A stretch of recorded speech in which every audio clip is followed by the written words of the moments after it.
एक बार की बात है, एक गांव में एक कब्रिस्तान था। वहाँ एक सरकटा भूत रहता था। जो भी गांव वाला वहाँ से गुजरता था, वो भूत उसे पकड़कर अपनी कब्र में जमीन के अंदर खींच लेता था। एक दिन राजू नाम का लड़का वहाँ से जा रहा होता है, तभी आवाज आती है, ए राजू, रुक जा, मेरी मदद कर। ओ राजू। राजू जैसे ही पीछे की ओर पलटकर देखता है, उसकी आंखें फटी की फटी रह जाती है। कौन हो तुम?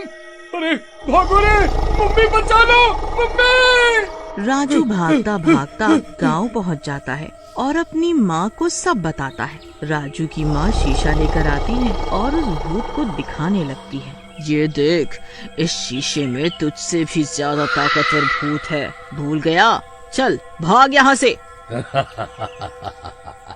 ए बुढ़िया, ये खिलौना अपने सजने और संवरने के लिए ही रख। इस शीशे में कोई दूसरा भूत नहीं, बल्कि मेरी ही शक्ल दिखती है। फिर वो भूत राजू को मुंह से उठाकर ले जाता है। अरे तेरा नाश मिटे, मेरे बेटे को ले गया, हाय हाय हाय, मेरे बेटे को ले गया। फिर भूत राजू को भी उसी कब्र में लेकर पहुंच जाता है और कब्र के अंदर और लोगों के साथ कैद कर देता है। अरे भाई भूत, मुझे यहाँ क्यों बंद कर दिया? अरे मोहन भाई, तुम भी यहाँ हो? अरे भाई राजू, इसके हिसाब से इसके दुश्मनों ने मारकर इसके शरीर के टुकड़े टुकड़े करके अंग अलग अलग जगह दबा दिए हैं। हाँ, अब तुम सब मिलकर मेरे उन सब अंगों को ढूंढो, नहीं तो तुम सब मरोगे और तुम्हारे टुकड़े करके दबाऊंगा नहीं, खा जाऊंगा। चलो ढूंढो जल्दी, जितना जल्दी मेरे अंग ढूंढ लोगे, उतनी जल्दी मैं तुम्हें छोड़ दूंगा। अरे पोपट समझे हो का? तेरा शरीर को पूरा करेंगे तो तेरी शक्ति बढ़ जाएगी, फिर तो तू हमें पक्का ही निपटा देगा। नहीं राजू भाई, हमें ऐसा नहीं करना चाहिए। नहीं, हम ढूंढ देंगे, लेकिन फिर तुम हमें जाने दोगे? हाँ ठीक है, तो कुछ समझदार लगता है। फिर भूत उन्हें कब्र से बाहर निकालता है और गांव वाले खुदाई करते हैं और उस सरकटे भूत के सारे अंग ढूंढ कर ले आते हैं और वो अपना शरीर पूरा कर लेता है। अरे गांव वालों, अब इसको अपने सारे अंग मिल गए हैं, अब ये अपने शरीर को देखने में लगा है। चलो मौके का फायदा उठाकर भाग लेते हैं यहाँ से। चलो राजू भाई, जल्दी भागो। फिर भूत गुस्से में अपने घर जाता है। वहाँ उस भूत का बड़ा भाई रमेश और उसकी पत्नी विमला दोनों मिलकर उस भूत की बेटी पर अत्याचार कर रहे होते हैं। चल री रीमा, जल्दी जल्दी झाड़ू लगा, फिर खाना भी बनाना है। तेरा बाप तो मर गया, तुझे हमारी छाती पे मूंग दलने को छोड़ गया है। चल जल्दी कर। ताई जी, मैं सब कर दूंगी, पर मेरे पापा को कुछ मत कहिए प्लीज। रमेश विमला को अलग ले जाता है। अरे विमला, इसका थोड़ा ध्यान रखो, 18 साल की हो जाए बस, फिर सारी जमीन जायदाद मेरे नाम कर दे ये, फिर इसे भी इसके बाप के पास पहुंचा देंगे। ये सब देखकर भूत बहुत दुखी होता है और गुस्से में गुर्राने लगता है और उन्हें मारने उनके पास जाता है। विमला, मेरी बेटी को परेशान मत कर। लेकिन वो भूत जैसे ही उन्हें मारने लगता है, वो उसे भी पकड़ नहीं पाता और न ही उसकी आवाज कोई सुन पाता है। अरे ये क्या हो रहा है? मैं किसी को भी पकड़ क्यों नहीं पा रहा? रीमा, बेटी रो मत। अब मैं क्या करूं? भूत परेशान होकर घर से बाहर आ जाता है और दूसरे गांव वालों से मदद मांगता है, लेकिन वो भूत किसी को नहीं दिखता। अब मैं कैसे अपनी बेटी को अपने बड़े भाई के चुंगल से बचाऊं? तभी वहाँ राजू आ जाता है। रीमा, आज पढ़ने नहीं चलना है क्या? क्या हुआ? तुम रो क्यों रही हो? मैं तुम्हारा दोस्त हूँ ना, तुम मुझे तो बताओ। कुछ नहीं, बस पापा की याद आ रही थी। लेकिन तुम्हारे पापा कहाँ हैं?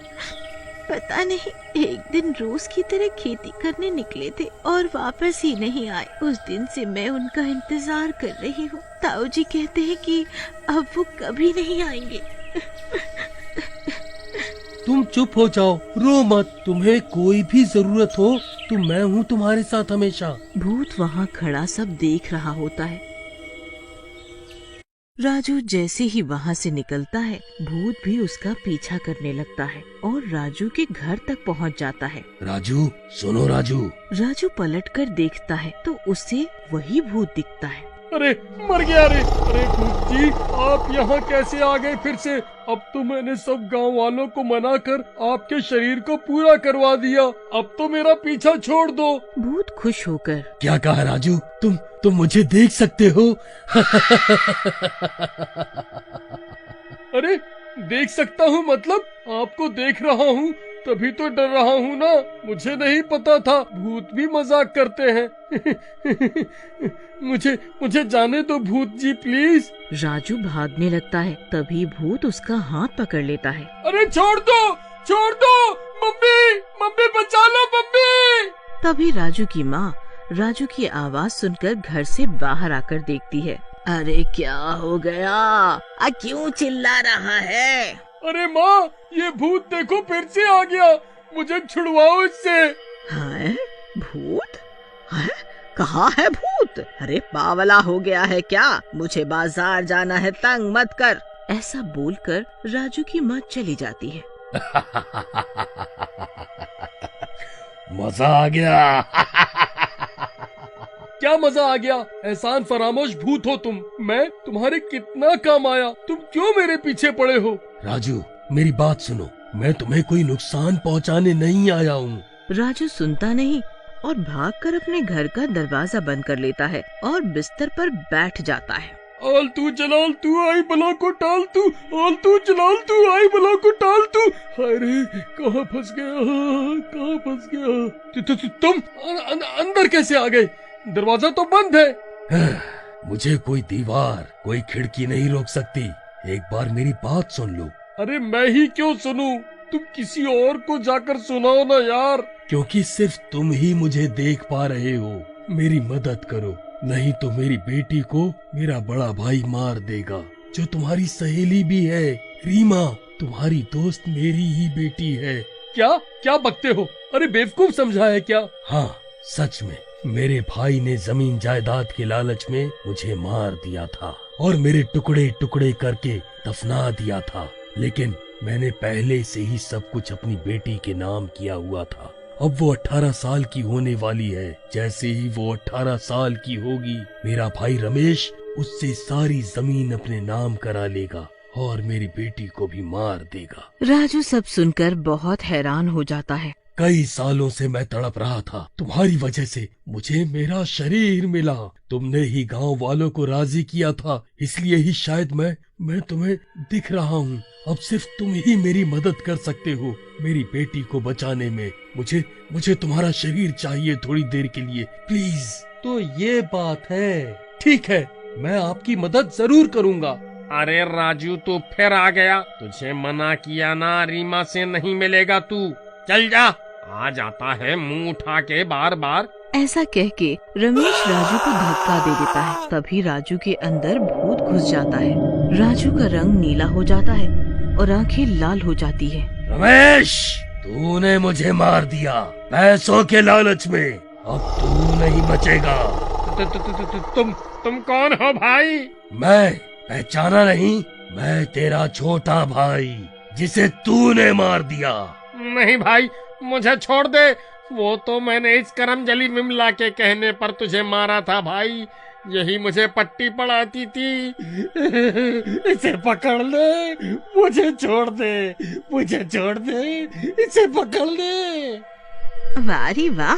अरे नास मिटे, मरने के टाइम पे मुझे फंसा रहा है। देवर जी, मैं आपकी बेटी को बहुत प्यार से रखती थी। इस नाकारा ने ही मुझे रानियों के सपने दिखाए थे, पर उनकी बातों का भूत पर कोई असर नहीं होता और वो उन दोनों को मार देता है। ये सब क्या हो रहा है?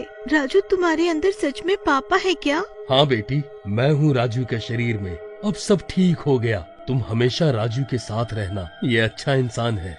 इतना बोलकर भूत राजू का शरीर छोड़कर मुक्त हो जाता है।